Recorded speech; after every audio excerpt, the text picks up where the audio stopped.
Hello friends, welcome to my YouTube channel Hatim Ali's Life. বন্ধুসকল মই ফুলকবি খেতিৰ ওপৰত সৰু এটা ট্ৰপি লৈছো আপোনালোকক মই জনাই দিম। ট্ৰপিটো মানে কি হয়, ফুলকবিৰ পুলিবিলাক আমি পুলিবিলাক ৰোৱাৰ পিছত আগতেতো আমি মাটিবিলাক প্ৰস্তুত কৰো ঠিকই। মাটিবিলাক প্ৰস্তুত কৰি লোৱাৰ পিছত আমি ফুলকবিৰ পুলিবিলাক ধুনীয়াকৈ ৰুই দিওঁ। 18 ইঞ্চি বা 17 ইঞ্চি কোনবাই লগাও 16 ইঞ্চি পুলিৰ পৰা পুলিৰ দূৰত্ব হাৰিৰ পৰা হাৰিৰ দূৰত্ব লগাই কিনে কি কৰে, খেতিৰ যতন লয়, সাৰ দিয়ে, দানা দিয়ে, দিয়ক, কোনো কথা নাই। কিন্তু সমস্যা এটাই আছে, কিন্তু ইয়াত কেৱল মই ফুলকবিৰ কথাও কোৱা নাই, জলকীয়া হোক বেঙেনা হোক সব খেতিৰে এটাই সমস্যা। যেতিয়া খৰাং, তাৰমানে আমাৰ সন্মুখত এতিয়া কি খৰাং বতৰ, মাটি শুকাই যায়। মাটি যেতিয়া শুকাই যায় আমি কি কৰোঁ, হঠাৎ খেতিত আমি হুইল মাৰোঁ। চাওক, মাটিত কিন্তু হুইল মাৰা আছে। হুইল মাৰাৰ পিছত মাটি একদম উৰ্বৰ হৈ গ'ল, দানা দিলোঁ, সাৰ চাৰবিলাক দিলোঁ, হুইল মাৰিলোঁ।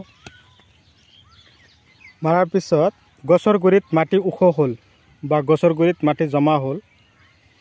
হোৱাৰ পিছত যেতিয়া পানী দিব, পানী দিয়াৰ পিছত মাটি গছৰ গুৰিত আপোনালোকক মই দেখুৱাই আছোঁ। চাওক কিমান টান হৈ আছে, চাইছে না? এনেকুৱা ধৰণৰ টান হৈ থাকিলে গছৰ গুৰিত তাৰমানে নতুন শিপা ওলোৱাৰ বাধা পায়।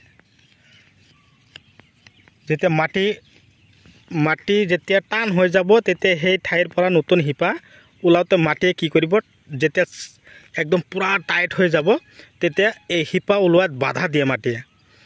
আমি গছ গছলি বা পুলিবিলাক খেতিৰ কাৰণে যেতিয়া লগাওঁ, এই পুলিবিলাক কি হ'ব লাগিব, মাটি গছৰ গুৰিত থকা মাটিখিনি একদম মলম উৰ্বৰ হৈ থাকিব লাগিব। তেতিয়া চাব গছে সোনকালে নতুন শিপা দিব, গছে গ্ৰোথ হ'ব।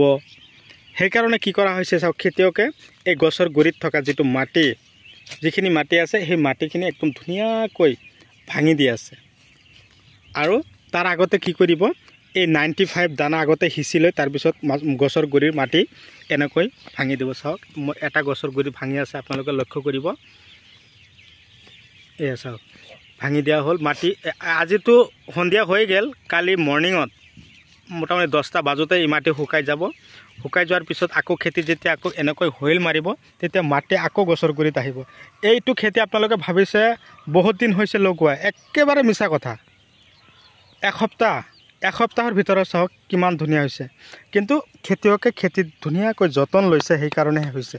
কিন্তু খেতিত আমি পুলিবিলাক লগোৱাৰ পিছত যেতিয়া আমি যতন নলওঁ, তেতিয়া কিন্তু আমাৰ এনেকুৱা এটা সমস্যা হয়।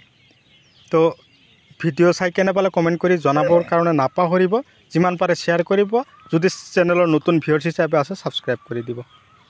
তো ঔষধ আছে, দানা আছে, কি আছে, মই পিছৰ ভিডিঅ'ত আপোনালোকৰ লগত শ্বেয়াৰ কৰিম। ধন্যবাদ।